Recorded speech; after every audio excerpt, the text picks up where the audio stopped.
Assalamualaikum warahmatullahi wabarakatuh. Saya dan teman-teman saya akan menjelaskan hasil dari materi kelompok kita. Yang pertama adalah lembaga yang terlibat dalam sistem peradilan pidana. Polri sebagai penyidik terhadap semua tindak pidana. Menurut pasal 1 angka 1 Undang-Undang nomor 8 tahun 1981 tentang Kitab Undang-Undang Hukum Acara Pidana atau KUHP. Disebut bahwa penyidik adalah pejabat polisi negara Republik Indonesia atau pejabat pegawai negeri sipil tertentu yang diberi kewenangan khusus oleh undang-undang untuk melakukan penyidikan.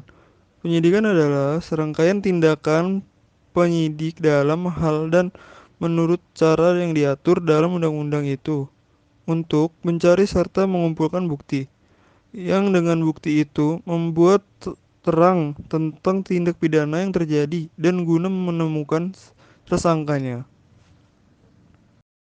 Penyidik pembantu diangkat oleh Kepala Kepolisian Negara Republik Indonesia atas usul komandan atau pemimpin kesatuan masing-masing. Wewenang penangkapan penyidik pembantu dapat dilimpahkan kepada penjabat Kepolisian Negara Republik Indonesia yang ditunjuk oleh Kepala Kepolisian Negara Republik Indonesia. Penyidik karena kewajibannya mempunyai wewenang. Yang pertama, menerima laporan atau pengaduan dari seseorang tentang adanya tindakan pidana. Kedua, melakukan tindakan pertama pada saat di tempat kejadian. Ketiga, menyuruh berhenti seseorang tersangka yang memeriksa tanda pengenal diri tersangka. Yang keempat, melakukan penangkapan, penahanan, penggeledahan, dan penyitaan. Kelima, melakukan pemeriksaan dan menyita surat. Keenam, mengambil sidik jari dan memotret seseorang. Ketujuh, memanggil orang untuk didengar dan diperiksa sebagai tersangka atau saksi. Ke-8,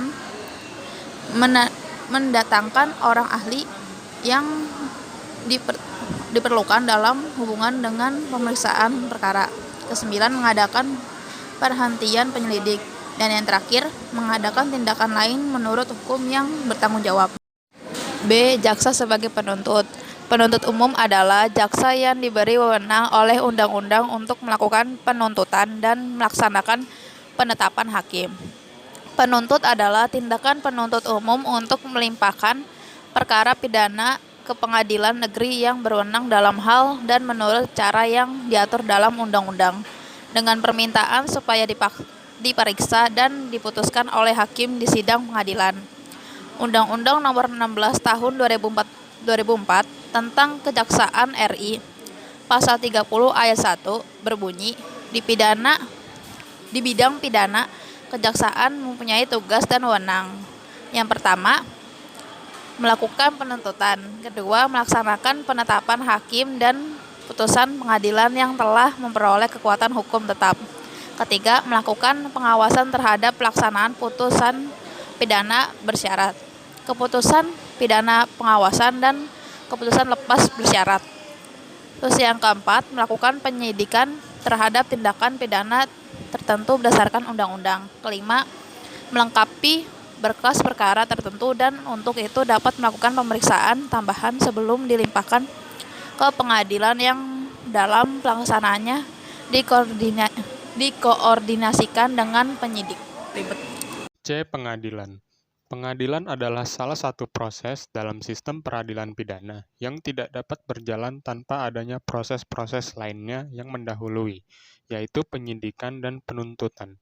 Karena dalam tahap ini, suatu perkara akan dinilai dari hasil yang dikumpulkan pada tahap penyidikan dan penuntutan. Apakah perkara tersebut melanggar hukum atau tidak, dan apakah pelaku perbuatan tersebut dapat dipertanggungjawabkan secara pidana atau tidak. Pada tahap ini, masyarakat akan mendapatkan keadilan sebagai akibat dari adanya perbuatan yang telah mengakibatkan kerugian dalam masyarakat, baik kerugian fisik maupun kerugian psikis atau mental. Pengadilan berkewajiban untuk menegakkan hukum dan keadilan, melindungi hak terdakwa, saksi, dan korban. Dalam proses peradilan pidana, melakukan pemeriksaan kasus-kasus secara efisien dan efektif, memberikan putusan yang adil dan berdasarkan hukum yang berlaku, dan menyiapkan arena publik untuk persidangan sehingga publik dapat berpartisipasi dan melakukan penilaian terhadap proses peradilan. Next slide, yaitu ada lembaga permasyarakatan. Lembaga permasyarakatan memiliki fungsi yang penting dalam sistem peradilan pidana, karena keberadaannya menentukan tujuan yang dibangun oleh sistem peradilan pidana, khususnya proses pembinaan bagi narapidana. Agar nantinya narapidana tersebut setelah menjalani pidana dan keluar dari lembaga permasyarakatan dapat diterima kembali oleh masyarakat luas. Lembaga permasyarakatan mempunyai fungsi untuk menjalankan putusan pengadilan yang merupakan pemenjaraan dan permasyarakatan, memastikan perlindungan hak-hak narapidana, melakukan upaya-upaya untuk memperbaiki narapidana dan mempersiapkan narapidana untuk bisa kembali ke masyarakat. Permasyarakatan merupakan komponen terakhir dalam sistem peradilan pidana maupun dalam proses peradilan pidana. Sebagai sebuah tahapan pemidanaan yang terakhir, sudah semestinya dapat memenuhi harapan dan tujuan dari sistem peradilan pidana terpadu yang ditopang oleh pilar-pilar proses pemidanaan dari mulai kepolisian, kejaksaan, dan pengadilan. Harapan dan tujuan tersebut berupa aspek pembinaan terhadap penghuni lembaga permasyarakatan. Dasar-dasar hukum pidana. Hukum pidana menurut Profesor Simons dalam arti objektif yang merupakan keseluruhan dari larangan-larangan dan keharusan-keharusan atas pelanggarannya oleh negara atau oleh suatu masyarakat hukum umum lainnya yang berkaitan dengan suatu penderitaan berupa suatu hukuman dan keseluruhan peraturan di mana syarat mengenai hukuman itu diatur dalam keseluruhan dari peraturan-peraturan yang mengatur masalah penjatuhan dan pelaksanaan dari hukuman itu sendiri. Dalam arti subjektif mempunyai dua pengertian, yaitu yang pertama adalah hak dari negara dan alat-alat kekuasaannya untuk menghukum, yakni hak yang telah mereka peroleh dari peraturan yang telah ditentukan oleh hukum pidana dalam arti objektif. Yang kedua, hak dari negara mengaitkan pelanggaran terhadap peraturan-peraturannya dengan hukuman. Pembagian hukum pidana. Menurut Profesor Simons, hukum pidana dibagi menjadi dua, yaitu hukum pidana material dan hukum pidana formil. Hukum pidana material merupakan ketentuan-ketentuan atau rumusan-rumusan dari tindak pidana peraturan itu sendiri. Jadi, yang menentukan apa yang membuat seseorang itu dapat dihukum, lalu siapa yang dapat dihukum, dan hukuman apa yang dapat dijatuhkan. Yang kedua ada hukum pidana formil.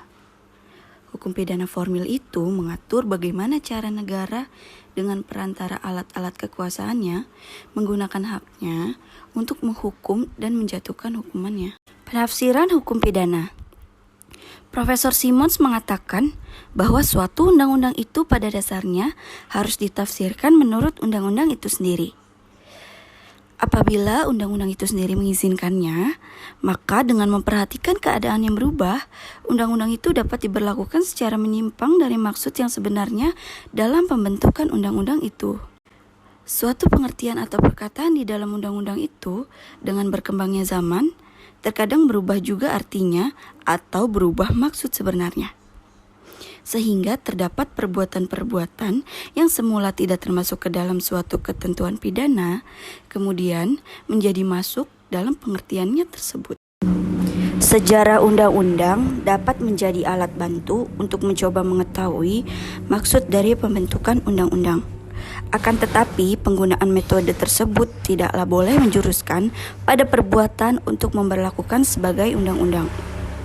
Yang maksudnya adalah sudah jelas tidak dimasukkan ke dalam apa yang sebenarnya dimaksudkan oleh undang-undang itu. Mengenai penafsiran undang-undang pidana, Profesor Simons berpendapat bahwa penting bagi kita memperhatikan peraturan-peraturan yang terdapat di dalam KUHP yang menjelaskan arti beberapa perkataan yang terdapat kitab Undang-Undang Hukum Pidana. Proses jalannya sidang. Tahap pertama, upaya damai. Majelis hakim akan berusaha menasihati para pihak untuk berdamai. Tahap kedua, pembacaan gugatan atau permohonan. Bila upaya damai tidak berhasil, majelis hakim akan memulai pemeriksaan perkara dengan membacakan gugatan atau permohonan penggugat atau pemohon. Tahap ketiga, jawaban tergugat atau termohon. Kesempatan tergugat atau termohon untuk menjawab gugatan atau permohonan penggugat atau pemohon baik secara lisan maupun tertulis. Tahap keempat, reflik. Kesempatan penggugat atau pemohon untuk menanggapi jawaban tergugat atau termohon baik secara lisan maupun tertulis. Tahap kelima, duplik. Kesempatan tergugat atau termohon untuk menjawab kembali tanggapan reflik penggugat atau pemohon baik secara lisan maupun tertulis. Tahap keenam, pembuktian. Pada tahap ini, baik penggugat atau pemohon akan dimintakan bukti untuk menguatkan dalil-dalil gugatan atau permohonannya, dan tergugat atau termohon akan dimintakan bukti untuk menguatkan bantahannya. Tahap ketujuh, kesimpulan. Penggugat atau pemohon dan tergugat atau termohon menyampaikan kesimpulan akhir terhadap perkara yang sedang diperiksa. Tahap ke-8, musyawarah majelis. Majelis hakim akan bermusyawarah untuk mengambil keputusan mengenai perkara yang sedang diperiksa. Tahap ke-9, pembacaan putusan. Majelis hakim akan membacakan putusan hasil musyawarah majelis hakim.